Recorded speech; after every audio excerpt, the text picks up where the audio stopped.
All right, welcome back to the listener's commentary on the Gospel of John. In this recording, we're going to be looking at John chapter 6, verses 1 through.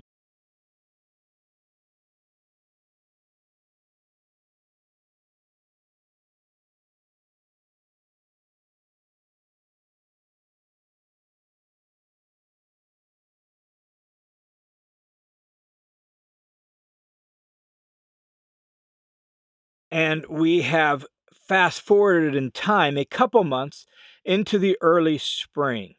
And as we begin this section, verses 1 through 4 really set the stage for the story that's about to happen.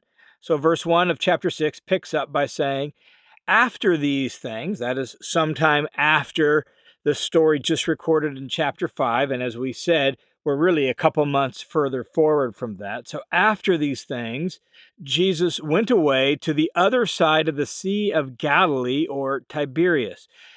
Keep in mind that the Sea of Galilee or the Sea of Tiberias, same location, just going by two different names. And what we need to recall is that John is very selective in the snapshots that he uses to tell his story of the life of Jesus. So he's putting together a collage of stories that really only includes a few key snapshots.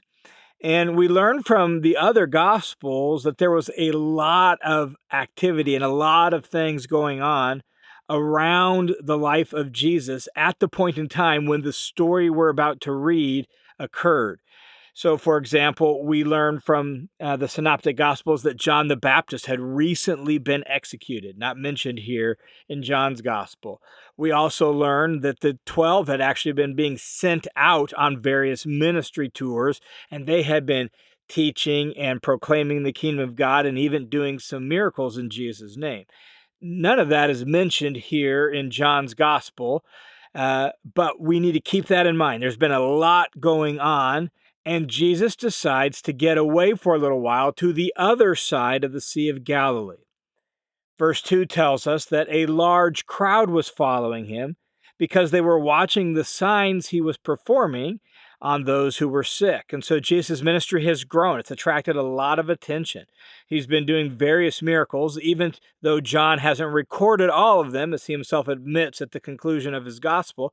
He's been selective even with the number of miracles he specifically records. But here he lets us know there's been others. There's other signs that Jesus has been doing, other clues and pointers and indicators to who Jesus is, and it's attracted all sorts of attention, and people now are coming to him. But Jesus went up on the mountain, and there he sat with his disciples. So he's on the other side of the Sea of Galilee. Large crowds have been gathering around him and flocking to him for his ministry. He is up on a hillside, and he's got his closest disciples right around him, but you still have this whole crowd present. And then John tells us a important little detail for the message of this story, particularly as it unfolds later in chapter 6. Verse 4, he says, "Now the Passover, the feast of the Jews, was near," which indicates, first off, that it's springtime. That's how we know we've fast forwarded a few months into springtime. Passover took place in late March or early April. So since Passover was near, we're probably sometime in March, a few months after the snapshot we saw in chapter 5. It also, by noting that it's Passover, lets us into kind of why people respond to the events of this story the way they do. Passover was a Jewish freedom festival. It recalled their liberation from the oppression they experienced in Egypt during the days of Moses, 1,500 years before the life of Jesus. And by this time in Jewish life, here we are kind of early on, middle of the first century AD. And by this point in time, Jewish nationalistic zeal was really swelling and on the rise. And Passover only fueled those passions. They were sick and tired of being under Roman oppression. They wanted to be free from that. They were longing for God to act. There have been all sorts of pretender messiahs over the centuries. And whenever Passover came along, those nationalistic passions and desires, as well as that desire for liberation and freedom, all kind of was fanned into flame. And All of that helps us understand some of the things that we see in the way John tells the story.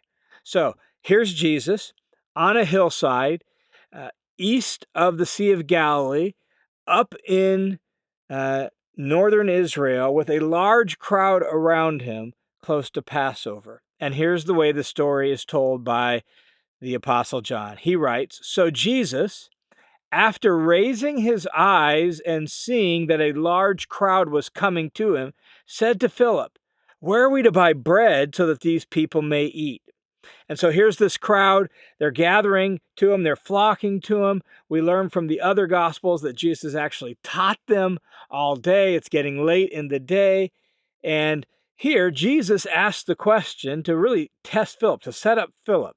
We know from the other Gospels there's a little bit more interaction between Jesus and the disciples around this. But the way John tells it is Jesus asks Philip, "Where should we get bread to feed these people?" And Verse 6 fills us in on his motivation, but he was saying this only to test him, for he knew what he intended to do. Test doesn't mean that he was trying to trick him or trap him. Test refers to wanting to see how he would respond, ultimately to enlarge his faith. And Philip answered him, verse 7, 200 denarii worth of bread is not enough for them, for each to receive even just a little. In other words, there's so many people. Even if we had 200 denarii, which is almost a year's wage, or around maybe 75% of a year's wage for the average worker of the day. Philip is saying, look, even if we had almost a whole year's wages, that wouldn't even be enough for all of them just to get like a snack, a little morsel.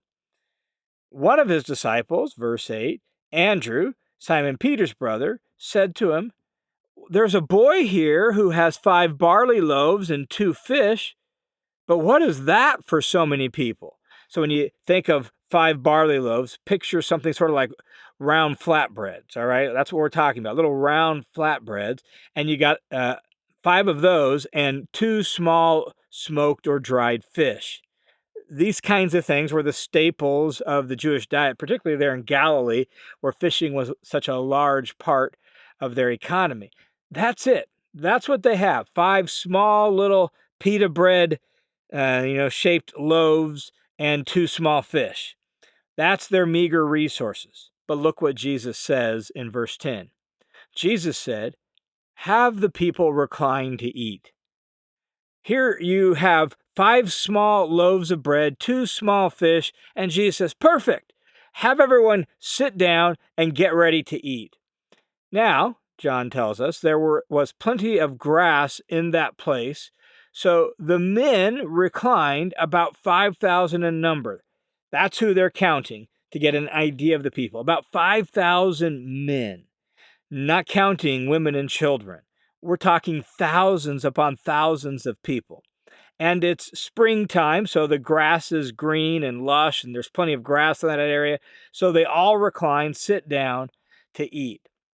Verse 11 then says, Jesus took the loaves, and after giving thanks, so typical Jewish way of doing this, obviously, he's standing, he looks up to heaven, and he thanks God for providing bread from the earth, right? Blessed are you, O Lord our God, creator of the universe, for giving bread to your people from the earth. So Jesus thanks God for the bread, and then begins to break these loaves and pass them out to those who were reclining. I imagine him passing them out to his disciples, who are then like waiters, taking them to the groups of people that are lying on the grass.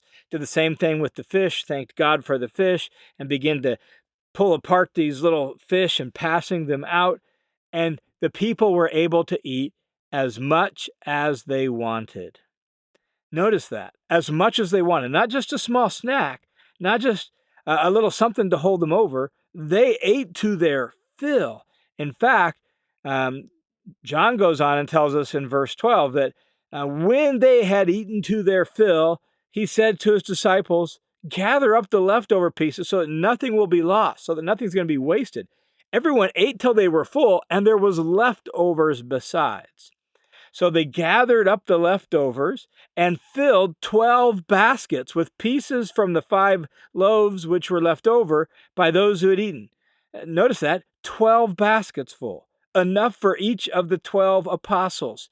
They were cared for too. They had just served all these thousands of people this food, and there was enough for them afterwards as well. And how do the people respond to this? Well, look at verse 14. Therefore, when the people saw the sign which he had performed, they said, "This is truly the prophet who has come into the world." When they say this is truly the prophet, they're thinking of the prophet like Moses. It refers to Deuteronomy chapter 18, and it had become another messianic title. We saw this same phrase back at the beginning of the Gospel of John when those sent from the Jerusalem rulers came to investigate John the Baptist. They wanted to know if he was the prophet. Well, we're talking about this particular prophet here, this one that was viewed as sort of a messianic figure from Deuteronomy 18.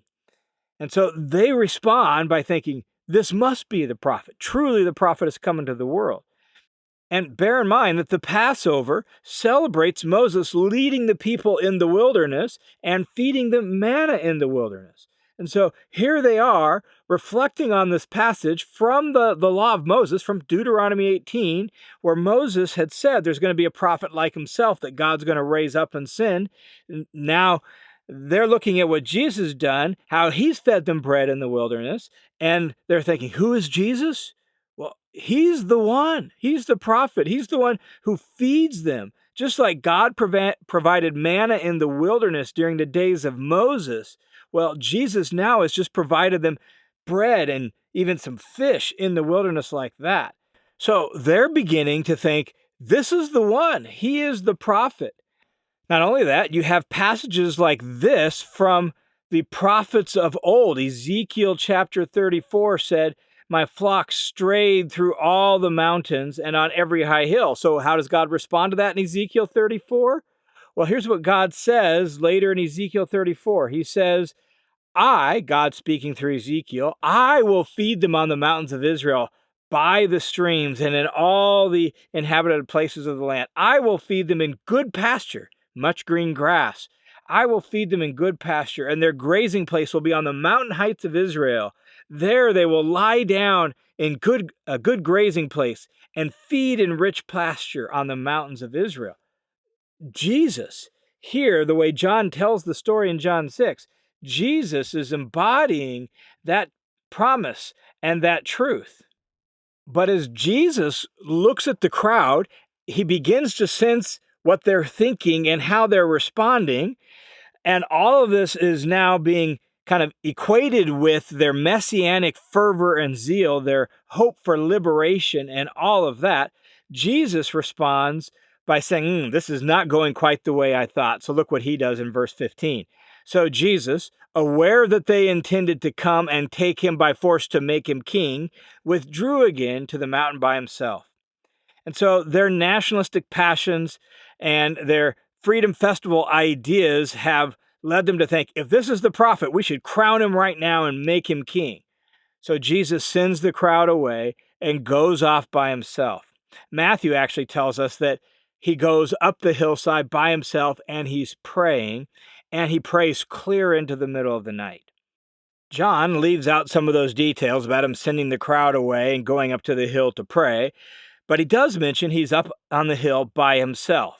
And then John continues to tell the story in verse 16 by saying, now, when evening came, his disciples went down to the sea, and after getting into the boat, they started to cross the sea to Capernaum. So they're on the other side of the Sea of Galilee. They decide to sail back across the sea to Capernaum, to their home base. John finishes that little detail by saying it had already become dark and Jesus had not yet come to them. So I get the impression that they had gone down the hillside to wait for Jesus near the boat, hung out there for a while, well into the night, expecting Jesus to come. Jesus hadn't come, so they're like, well, let's go to the other side, and maybe he'll meet us over there in the morning. And so now they're sailing across the northern part of the Sea of Galilee in the middle of the night, and it's not going well. Look at verse 18. In addition, the sea began getting rough because a strong wind was blowing. So they're trying to get back across the sea over the course of the night. The waves have grown in size, right? The wind is blowing. It's been tough sailing. And so verse 19 says, then when they had rowed about 25 or 30 stadia. So they're going against the wind. So now they're having to row their small boat across the sea. They've gone about 25 or 30 stadia. That is about 3 to 4 miles. Stadia was a measurement of about 600 or so feet. And the Sea of Galilee is about 7 miles wide. So they're right out in the middle of the Sea of Galilee. In the middle of the night, in the middle of the sea, tough going. Here's what happens. They saw Jesus walking on the sea, coming near them in the boat, and they were frightened. And you could understand why. It's dark, it's night, you see what looks like an apparition, you're in the middle of the sea, the wind is howling. You don't expect to see someone walking out there, and here comes this person walking toward them. In Matthew and Mark's account, we actually learn that their first thought was, it's a ghost. But Jesus said to them, it is I. Do not be afraid. So Jesus reassures them by saying, it's me. Don't be afraid. And when he says, it's I, this is the standard way of saying it's me. And in a lot of ways, that's sort of the primary point, the initial point, I think, of the words, it's I, to reassure them that it's Jesus and not a ghost.